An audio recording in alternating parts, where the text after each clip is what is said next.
Hi, I'm Jennifer Mulholland. And I'm Jeff Shuck. We're the co-leaders of Plenty. Thanks for joining our podcast, Plenty for Everyone. Each episode, we talk with conscious leaders like you to explore abundance in work and life, fulfillment in head and heart, and ways we can all work together to make this world a better place.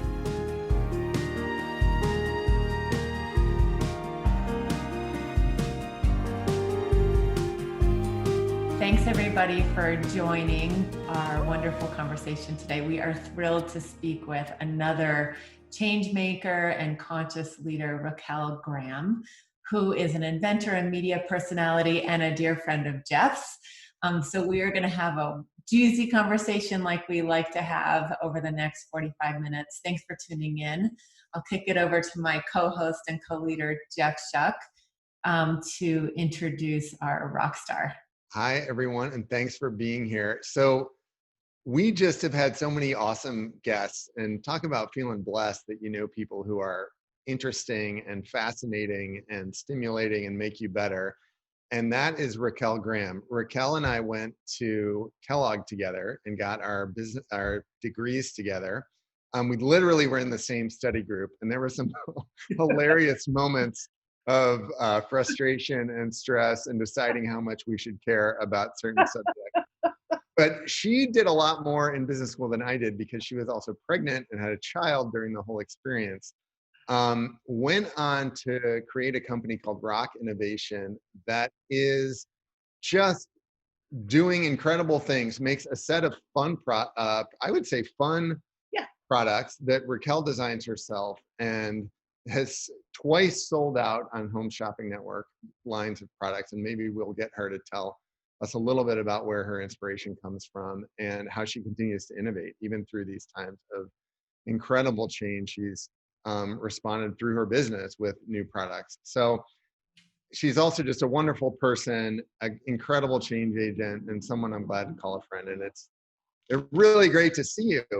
So welcome, Raquel. Jeff, thank you for that lovely intro. You made me laugh thinking of our time in business school. I'm sure there's a ton of stories. Oh my gosh. Well, it's so interesting. Like, this is a great place to start because, you know, in an environment like that, there's so much stress that especially initially, everything seems so important, right? Like every single thing seems like it's critical. And then as you go through it, Jeff, that your comment where we have to decide when we're going through how much we care. Because after a while, it just was like, oh my God. Yeah, and I think that's like a lesson that I've drawn on a lot the last few months, and that I think my relationship with Jen over the last 5 years has helped a lot. Like trying to figure out like what are the things that are really important to stress about and what aren't. And maybe to start there, we'd love to learn, just why don't you introduce yourself to our listeners, a little bit about your business, but you've had so many experiences that I think maybe have taught you what's important to care about and what isn't. Right. Yeah. So Roq Graham, and founder and CEO of Roq Innovation. And Roq Innovation is basically a product development company, but that's a fancy way of saying that I create products that are inspired by my life. So my company started 6 years ago during the polar vortex. My kids were much younger and they hated wearing scarves. But during the polar vortex, obviously, you could not leave any skin exposed. And they were 5 and 9 or something like that. And it was WrestleMania every morning. I mean, it was such an awful experience getting out of the house every morning. I just knew like we could not go on this way. So, pretty much found out what they didn't like. And it was the basics, bulky, itchy, just hated it. And so I just figured that I'd just go online and find an alternative, something different. Come to find out that, there's been very little innovation in the scarf market. for kids that age, a turtleneck is not going to work. A gaiter is not going to work because that means that the whole, the coat zipper has to be all the way up top. And so I went to the fabric store, cut and glued something together, sent it to my friends, came up with a bunch of prototypes, picked fleece, and had the kids try it on. And when I got to a certain prototype, they wore it and never took it off. So then I created one in leopard and faux fur for me. And what's funny about my company is that it really started off as a kid product. It quickly landed on college campuses and then went into fashion, which if I could choose, that was the last area that I was interested in.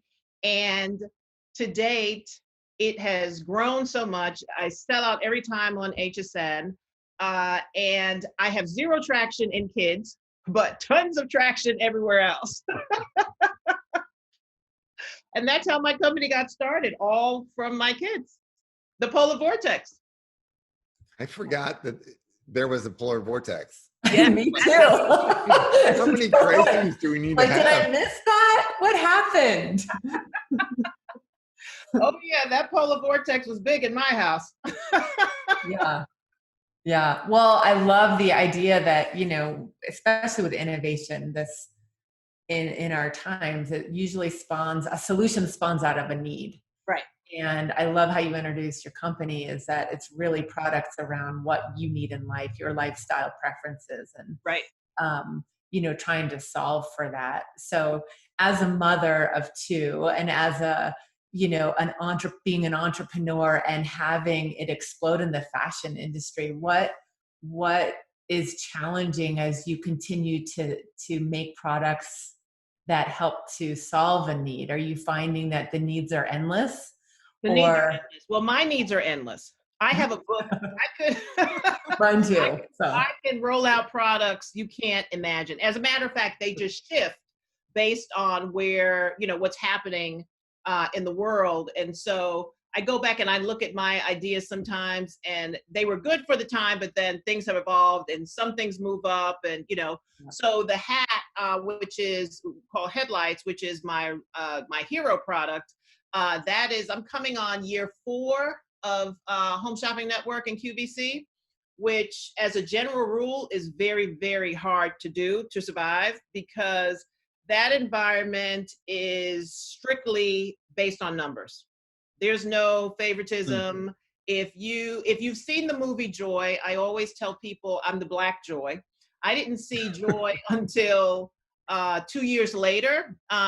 Jennifer Lawrence, and she plays Joy Mangano, the huggable hangers, and came up with the Twisty Mop. Yeah. And when I say that story, it could be my story. It's almost like you guys stole it from me. But basically, you see this, when you're on air, you have a TV, you have a producer in your ear, and you have a TV that you're watching like live. How many people are on air? How many people are buying online? How many people are on customer service? And you have a metric in your head that you need to hit, that you hope to God you hit. It's literally live time. You can see it. You can see it. And you're just acting like everything's okay. And depending on what you're discussing, you have the producer in your ear, because they can see, depending on what you're talking about, what is bumping the traffic. So if it's about dog walking or something like that, you're doing more of that. So it's not easy. I've done really well at it. I love it. So yeah, but it's not an easy place. So I'm really proud to be coming into I think it's actually, this is going to be my 5th season. Well, it's amazing too, when you consider your personality is so dull. So, I mean, I'm going to just stop here, because for those of you listening, to get a visual of all of this, and not only of Raquel, but of the products, go to Roq Innovation, and it's ROQ Innovation, and we'll put that URL in the show notes, and we'll say it a couple more times. But I'd love to back up even before this step and say, so how did you create how did you get on HSN to begin with? How did that all happen? Well, I love to tell this part because one of the challenges for me, so I'm probably going to skip ahead because I'm sure this would come out at some point, is that I like to tell this story because I'm so bad with social media that I want people to know that there is hope for those who do not have tens of thousands of followers. Because not only did HSN find me, Oprah found me. I've been on, Good Morning America. So there's hope for those of us that don't have tremendous followings. Because every time when I started to, when things started to grow and I got connected with HSN and Oprah, I would say, how did you guys find me? Because I mean, I'm like a blip. I don't even know if that's generous to say in the social media world. So a lot of, I'll tell you, even say for the O list, I mailed it in. Like Wow. I did fancy Yeah. packaging. I mailed it in like UPS. No, that's it. And within 2 days, they responded that they loved it. And that's been an ongoing relationship. I don't know if you saw that Oprah magazine named Roq Innovation as one of their favorite Black-owned companies. Yeah. So that's something I'm really proud of. That's so great. Congratulations. And then for HSN, actually, our classmate, Steve Greenspan, who has been beyond incredible, seriously, to me. Good dad. He introduced me to someone who had helped get him on HSN, and nothing had really happened. And quietly, I had both, at the time, they were still two separate companies. So I had both networks looking at it at the same time. And HSN took it first. And that's how I landed. But it takes like 9 months almost to go through the whole process. And that actually, Jeff, during that process, and I know for sure that the stress contributed to it, that was the year that I got sick. Yeah, so let's talk about that. So there's many people, including myself, that have had a shared experience that can relate to stress-induced health issues that come as either a Mack truck to stop us in our tracks, to Right. wake us up, to get our attention, and honestly, I hope that's part of my path and our path is to help wake up people consciously so that you don't need to get hit by the Mack truck, because stress is a real, not only killer, but it also has incredible impacts if we're running too fast. Right. And our society, and those of us who are entrepreneurs and type A, we want to make change and we want to make a difference and we want to follow and see our dreams manifested into form. And the consequence, unfortunately, a lot of the times is us and our own health. Right. So you have a personal experience with that. Maybe you could share what you're comfortable with of how that got your attention. And so I'm not feeling well, and I tell my doctor, I'm not feeling well. Something is not right. I think I have pneumonia. And a couple of visits later, as I'm still not feeling well, but to this day, what annoys me the most is she says, and this can go into another podcast when you hear this. She says, nobody that looks like you has pneumonia. So I said, in my mind, what does that mean? So my girlfriends make a joke like, you need to put some froth on your mouth next time you're sick, so that people will take you seriously. But, as an entrepreneur, as a woman, you know how it is. We function. It doesn't matter, right? You function. So I was functioning, but I was not feeling well. Then I developed this cough, and so I'm skipping over steps, but what I'm describing lasts for about it lasts the summer. And so finally my mom says, my mom's a nurse, and she says, do not leave that doctor's office until they give you an x-ray. She wouldn't give me an x-ray for my chest. Great insurance, the whole 9, right? So another podcast topic that I talked about constantly when I was going through it, and I said, I'm educated, I'm smart, I'm aggressive, I do my research, I have full insurance. I know my mom, who is very quiet and passive, or older, or those that are not as educated. I If that could happen to me, and when I say I pushed back, I questioned, I did every conceivable thing that you can think of to end up when I tell, where I ended up is crazy. So I knew going through this, I would say, my God, what happens to those who can't speak up, who can't afford it, who Yeah. can't, who don't have insurance, who aren't educated. Yeah. So anyway, now this is August 26th, a hot summer day. So you know what an emergency room would look like, right? I walk in, it is empty. There are like 3 people. So to me, that is God. I mean, for sure. Because if I had seen 200 people, I would not have, right? So within 20 minutes, I'm in the back. They're testing, and they say, okay, yes, you have pneumonia. We don't care about that. We can treat that. We can figure that out. It's your ankle that we are really concerned with. So we're going to take you up. So I get up, I'm in a full, gown and everything. And the doctor says, you have blood clots, so you get comfortable. You can't go anywhere anyway. They take fluid from my ankle, and they said, okay, so we're going to analyze this.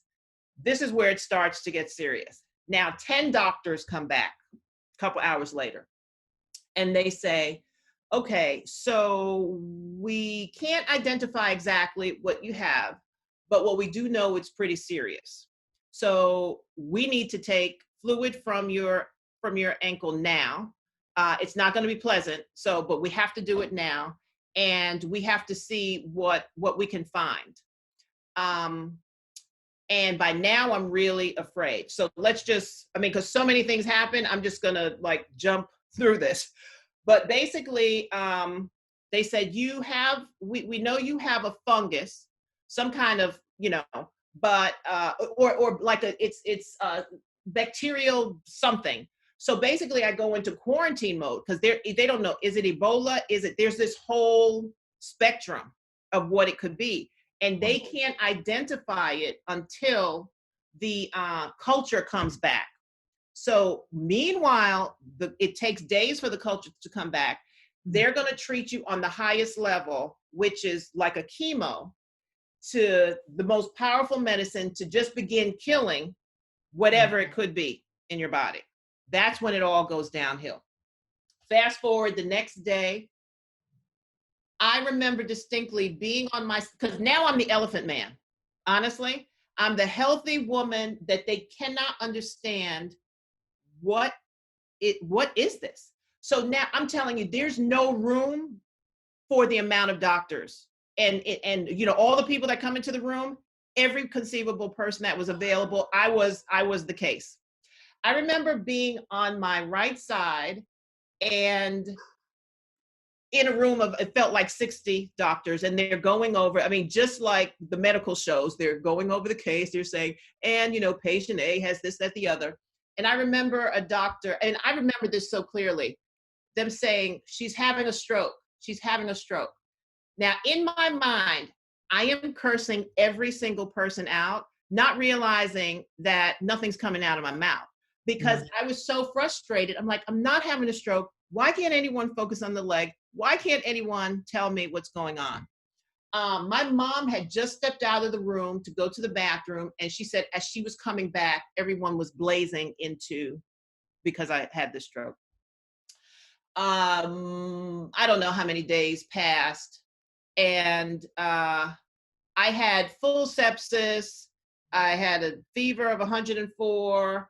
On top of that, you name it. And then this, I can't remember the name of the medicine, but if there's a doctor listening, they'll know. It's because they give it a nickname. This is such bad medicine that, cures and kills you, and got to kill you to cure you first. And then it started my lungs crashed twice. So what I learned was that 2 things would have happened. So I had only 20% lung capacity left.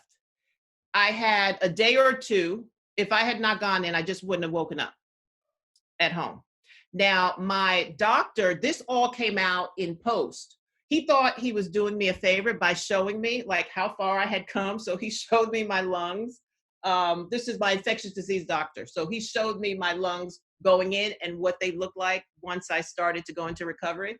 And he thought he was doing me a favor. Clearly, he's been doing this so long that he's desensitized. So, Yeah. so he's like, you'll totally laugh at this in a few years. I'm like, I'll never laugh at this. So he said, you see this? You no more than 2 days. Because your lungs are supposed to look like this. They were fully disseminated. Now, I guess I've skipped over. So blastomycosis is a fungal pneumonia. It started to it traveled to my ankle. And what blastomycosis ultimately does, it aims to kill you. It usually goes to the brain first. Whatever reason, it went down to my ankle. So on top of everything else, I had surgery to remove the fungus. So I had to learn how to walk again. My lungs crashed twice. I had ARDS, which is a lot of what COVID people are going through. The lungs just crash. So I had that twice. So I was on a ventilator for like 3 weeks. Everything, the kidneys, everything. And so all the doctors were there because no department could make a move without the other. What an experience you've had. So then after that, there's a whole year of recovery.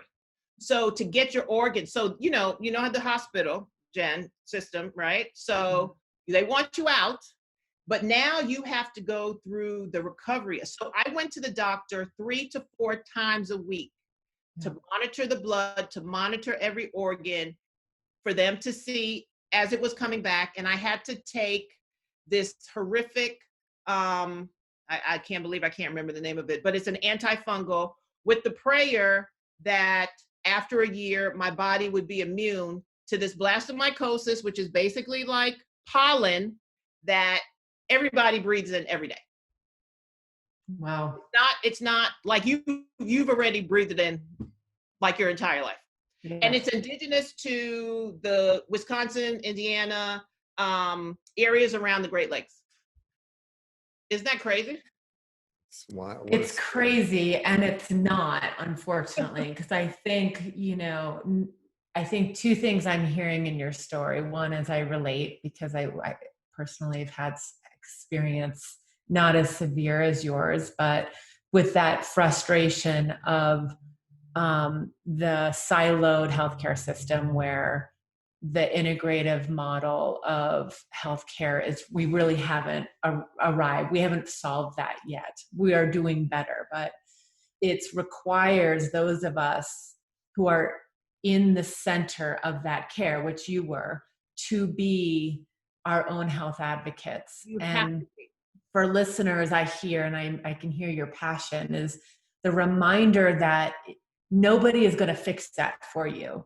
Your voice, your intuition, like the story, Raquel, that you share, like you knew something was off. You knew something, and your doctor wouldn't give you the x-ray in the first place. And I think for anybody listening, you know, your intuition knows when you're feeling off, when something, you don't feel healthy, or when something is getting your attention. And so there's a need now more than ever to speak up. And if you can't speak up, to get somebody who can on your behalf in that model. Yes. That's one point. The other point that I just want to acknowledge, looking at you in post experience of post stroke, post trauma, post, pneumonia, how resilient the human is, how resilient the human body is. And I think we're living in a really scary time of COVID, where you had some similar affects and impacts that people are scared of right now. And the hope in that is how resilient you are, that your body could even come back and walk again from that, or that you could even, be as vibrant with such vitality and energy as you're speaking today after going through something like that. And it's a great reminder to me, like our body knows how to heal, and our body can restore and rejuvenate. And but what's so important is your mind as well. When I was ill, I kept asking my infectious disease doctor, because he was the lead, like, am I going to die? Am I going to die? And his response, they would never say, but he would say, you've got to hang on. You have to hang on until the culture comes back.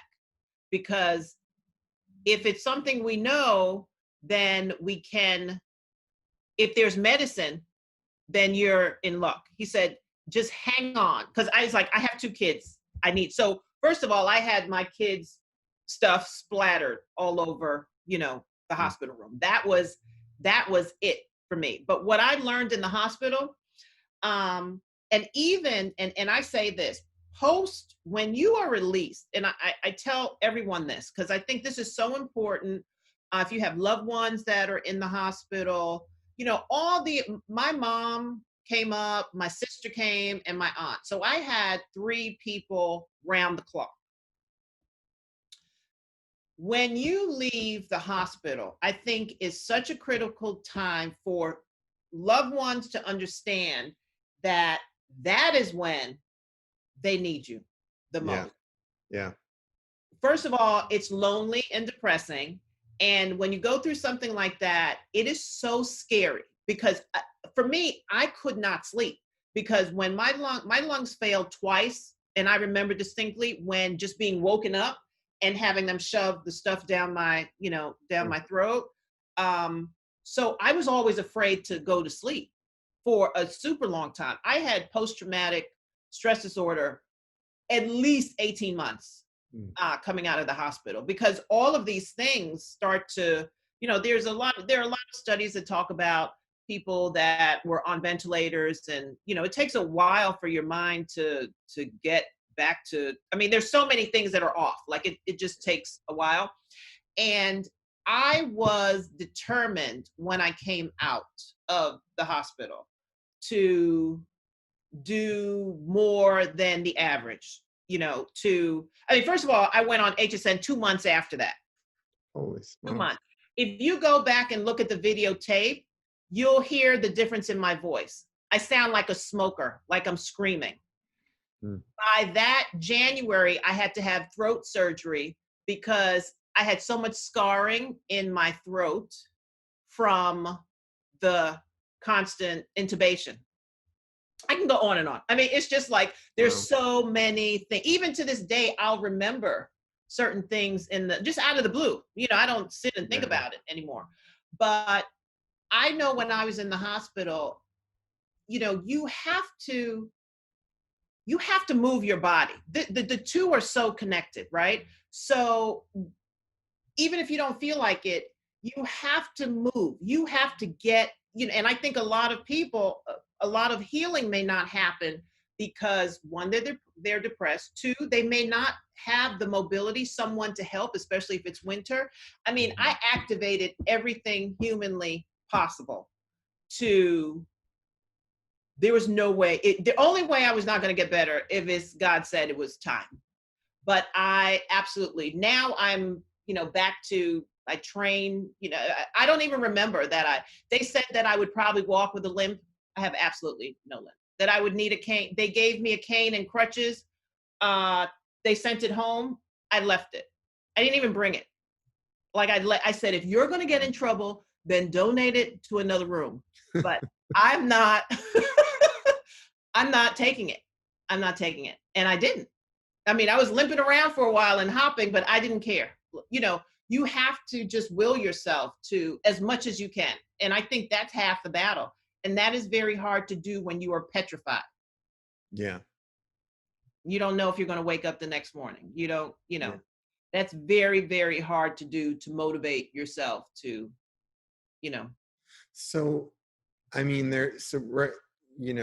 people who have been listening to this podcast know that at some point during every show, we usually say, we were talking before this, because we sit down with our friends beforehand and just kind of shoot the shit. And one of the things we were talking about is, we're taping this in mid-July. It's been 4 months of trauma, of absolute. There's disease all over the place. There's the literal disease of COVID. There's the disease of white supremacy. There's the disease of inequity in healthcare. There's the disease of huge holes in the social fabric. And those are, and it's like, it feels like we're right in the middle of 60 doctors in the room and everybody pointing in a different direction, and nobody knows Right. what the hell to do, but everybody knows something's off. And I think I'm curious about, as we explore this ongoing trauma with other conscious leaders, does that personal experience inform how you're looking at the world, how you're talking to your friends, how you're navigating with people black and white about what we can do to heal, how you're navigating with your own kids about how to respond to COVID? I'm really curious about, do you draw on that experience, or am I making it too literal? Because it seems like such a literal metaphor for what we're all trying to Right. figure the hell Well, out right now. So here's the, I remember watching Oprah when she interviewed, what's the Black comedian, Tracy Morgan, who was on, he had that uh, car accident with the truck, the Walmart truck. His friend who was driving died, I think. And during that interview, she said something, and I was like, "What is she? I don't get it." And her statement was this: uh, "Those who have almost lost their lives are in this secret club where you've seen something that none of us, we can talk about it, what you feel, what you've experienced, and more so your perspective on life is so different." But the way she coined it, it was almost like it was good special. And at the time I didn't get it, and then I saw a repeat after, everything, and I get it. And I would tell my friends all of the time, and it was a very weird space. For, I'd say, the first 2 years, I walked around feeling like there was a camera here, and I was on the other side of that camera watching my life. It was very hard to be present. It was like I was watching my movie. Very out of body, very weird. But what it did was, perspective is just too small of a word to say what, losing your life almost does. How it makes you see life. Now, after a while, certain things do trickle off. The stress start, all of, your first year, nothing can stress you out. And then little by little, it starts to creep its way back. But I think you develop a certain mechanism that keeps you a little bit more steady, a little less flustered.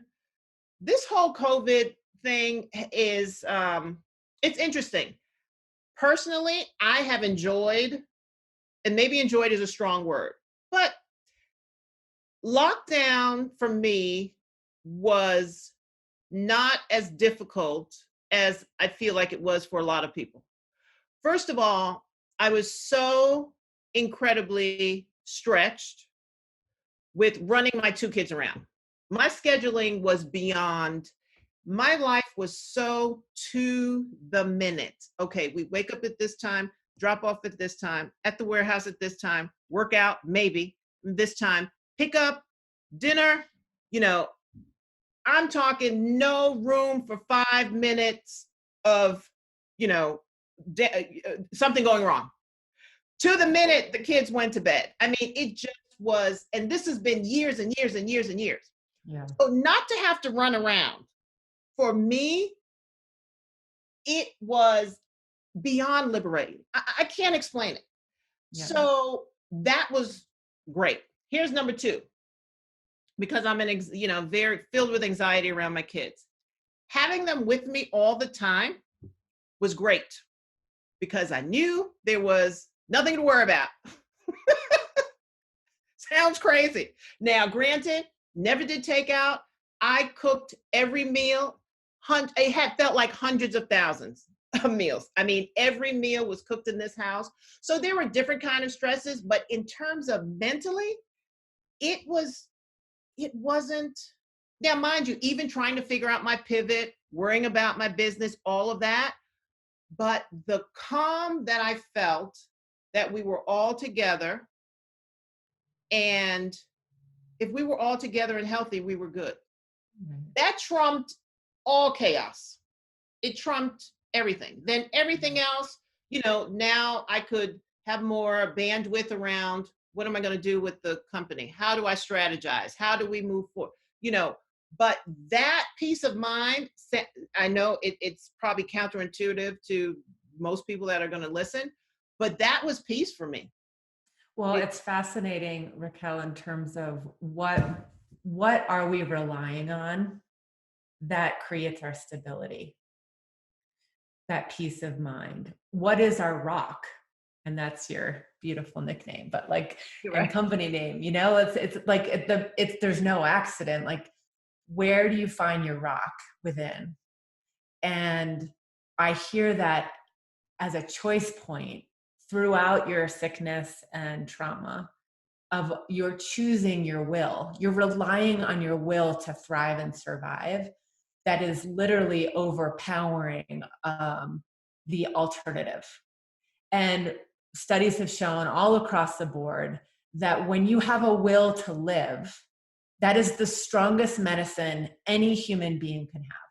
The moment your will to survive and thrive diminishes, guess what kicks in? Depression, apathy, giving up, and then the force of other things take hold. Mm-hmm. So the reliance on, for you, it was, we're all together. I'm calmer, I'm more peaceful. And so therefore, I can handle all these other things with grace or with more ease and with more space. And I think we're finding that too, in that the work is within. It's like, where are we relying on?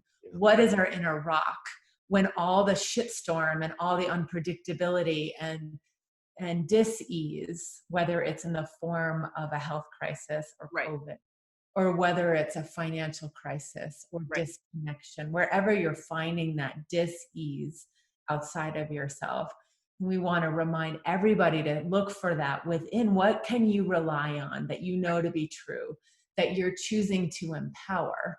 Because all throughout your story, we're hearing a choice point. You always made a choice to rely on getting through, overcoming, living, and I think we have equal opportunity in that choice point. And we're living at a time where we really need to step up and make that consciously. And we've been saying this all spring, and I think you have to say it in a certain way, but a big theme of the podcast has been, there are a lot of blessings during this period. The cost we've all paid, and a number that millions of people have paid, is too high. So we need a reckoning as a country and a society about what kind of costs you have to pay. But that being said, I think Jen and I both feel the same way about the COVID period. And it's really shown us how fast we want to run, and also shown us where we talk about being productive versus being constructive. And a lot of productivity is not constructive. It doesn't lead to anything. So I just want to mirror back. I think with the people we've talked to, a consistent theme is people have said, I wish so many people haven't gone through hardship, but for me, I found some peace. And I do think that's the sign of a consciousness we all have.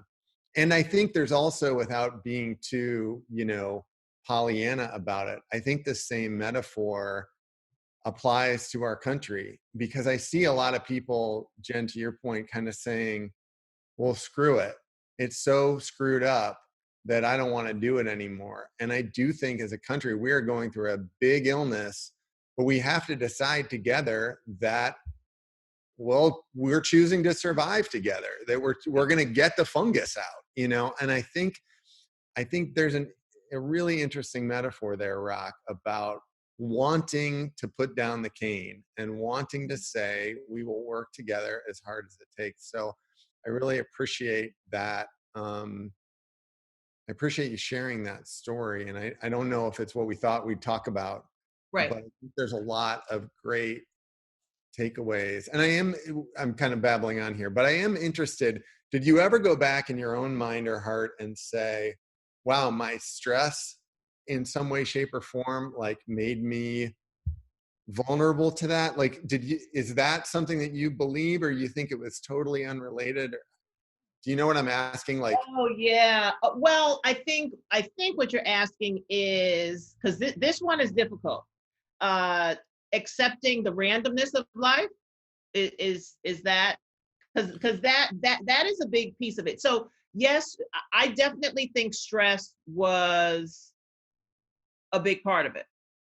I think I had, first of all, I kept it quiet. HSN has been my dream forever, right? That was a goal. Uh, if you look at my business plan from the beginning of time, Oprah, all of these things were, but HSN was the first. And I didn't tell anybody because I didn't think I'd get it. So I didn't even want to share it, to have it, people say, "Oh God, I'm so sorry," right? Yeah. And so I, on top of dealing with the illness, on top of dealing with the stress, on top of uh keeping it quiet, totally, how do you say, BSing my way through the HSN system, meaning acting way bigger than I was, but knowing that if I could get the opportunity, I could do it. So uh learning fulfillment literally in a week to be able to convince them that I could move 10,000 units a day. Just all of that, and wanting it so badly. The other podcast, honestly, is and this is a big one for women, um, because this is another thing that came out of my illness. Although I'm a certain type, so I do thrive off of the work. I am much better about uh, just letting some things go. I can't do it all. Or if this, if I don't get this, it doesn't rattle me.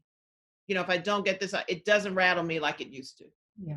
And at for all. sure, a whole nother episode needs to be dedicated to that. We call that loosening the grip.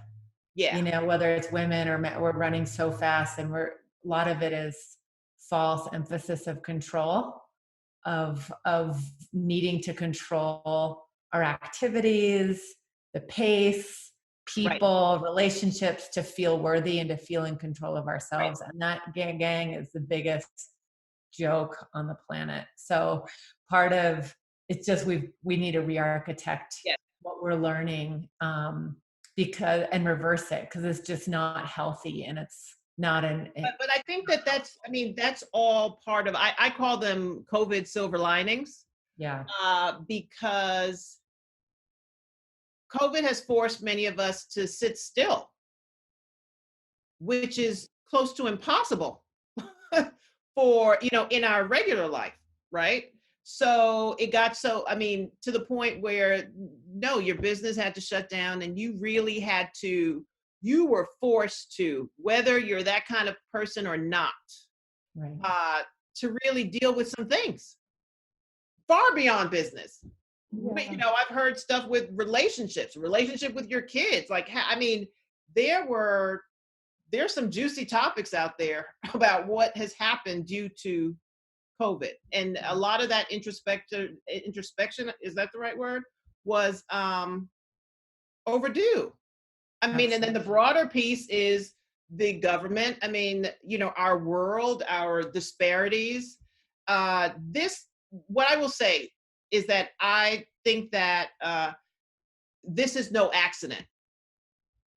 The timing of it, the timing of COVID versus totally agree. George Floyd, and being, cooped up in the house, and then the rage was us being forced because of being in lockdown to watch and witness, whereas we all would have been on the move and, we wouldn't have seen it. We had to see it 10,000 times for it to, for people to, for it to simmer and, and boil. And then regardless of what the rules were, people were in the streets. I mean, that's all divine to me.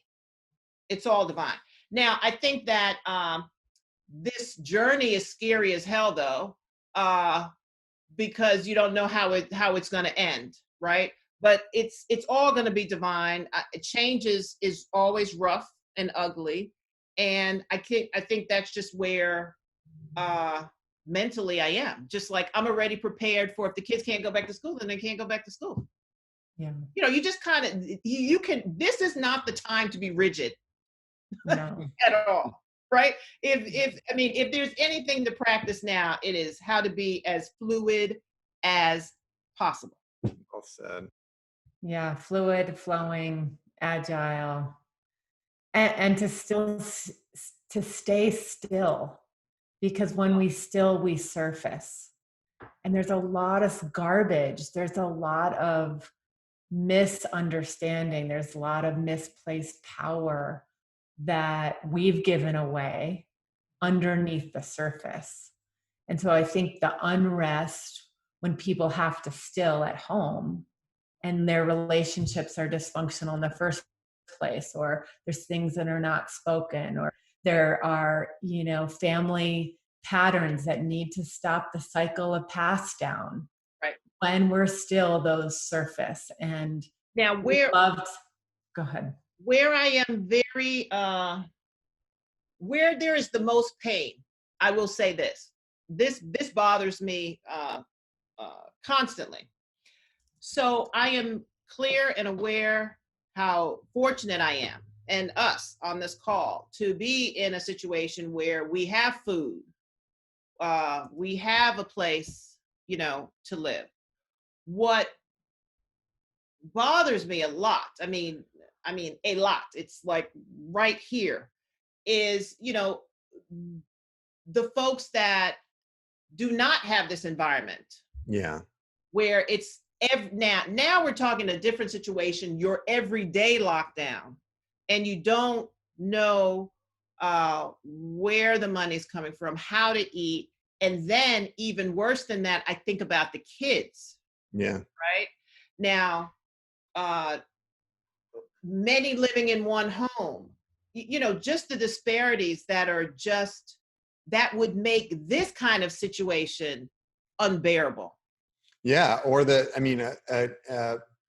false choice that we've talked about a lot all spring is this idea that for many communities, schools have to reopen because it's the primary way that people get fed. Right. And that, like, who set up a system like that, and why do we tolerate it? And that, I think, what feels present to me as we start to wrap up at least this conversation for now is, you didn't go through a traumatic experience and say, "Woo, I was lucky, I guess I'll keep going." Like, we go through trauma, and if we're awake and aware, it changes our trajectory. And you chose to make it a positive change. And I think it's inspiring, and it's moving, and it's what I know about Raquel from way back in the day. So more to talk about. Conversations and podcasts are in store on all the other subjects. I can talk forever. We will have you back for sure. I want to do the URL again. It's Roq-Innovation, ROQ-innovation.com. That's right. Now there's masks. There's a whole bunch of things that you'll find. Yeah. I think helpful for your mask business is crazy. And I didn't even want to do it. My friends were like, "You have to." It's unreal. They're good. They're good looking too. I need to stop wearing. And they're great quality. They're real, and they're made in Chicago. I went back to my first time. Yeah. We also want to talk about that, about what you learned about supply chain and manufacturing. But that's going to be the next. That's a doozy. You are, Raquel, you are the best. Thanks so much for being on here. Thank And you all for having me. This was great. To be continued. Yes. We're here for you. Keep rocking it, literally and figuratively. Thank And you. thanks everyone else for joining us. Like we say every episode, if you liked what you heard, please subscribe, write us a review. We do read all of the reviews and we really appreciate them. So until next time, folks, stay safe and be well. Talk to you soon.